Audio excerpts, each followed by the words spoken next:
In this video, we'll be looking at the CountIf function, which is a function that counts the number of cells that meet your given criteria. So in this spreadsheet, we've got a number of students who took part in a competition, and they're in different grades and have different genders and got certain scores.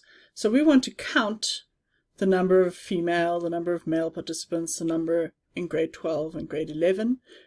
We could do this manually because it's such a short list, but if it was a much longer list, we would definitely want a calculation to do this. So hence we're going to use CountIf. So to start, we are going to use equals to start any calculation, and then CountIf, and open up there, and you can see there's range and criteria. So the range that we want to count in this case is the gender column. And because we have a case where we might want to copy down things, we might use absolute referencing to do this, and we just press F4 and it will apply all the $signs that we need to apply absolute referencing. Then we're going to put in our comma, and the criteria in this case is that they are female. So in the column it's represented by M or F, so we're going to search for F. And it's in quotes, double quotes, because it's text. And then we're going to close bracket and press enter.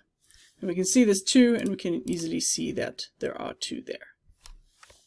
Now we want to count how many male participants there are, and we could do something like counting all of the students and minusing the number of female participants, but we can also use CountIf. So we'll do that again, and we could reuse our formula, but I'll show it again for the sake of demonstration.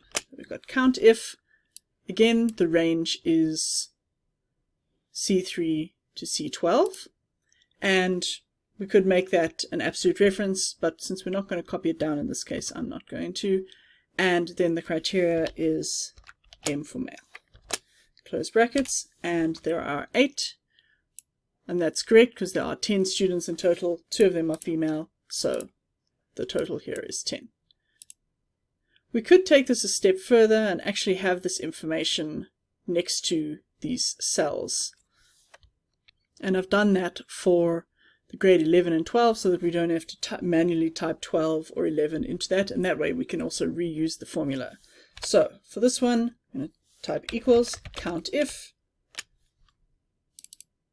The range is the grades. Now we're going to apply absolute referencing because we want to reuse this formula. So make sure that all the columns and all the rows are absolute referenced. And then the criteria is this 12. Alternatively, we could simply type in a 12, but then the formula becomes not reusable. And then we're going to close brackets. And we're going to press enter. And we can see there's 1, 2, 3, 4, 5, 6 grade 12s.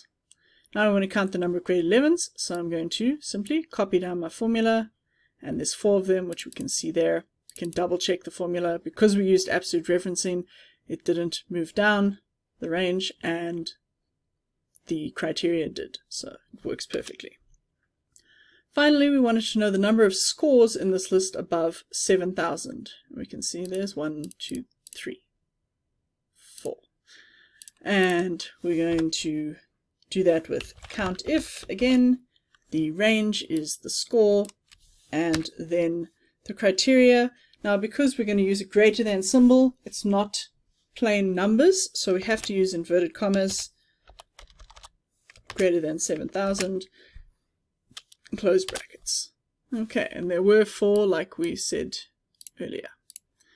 Okay, so that's a very quick overview of CountIf.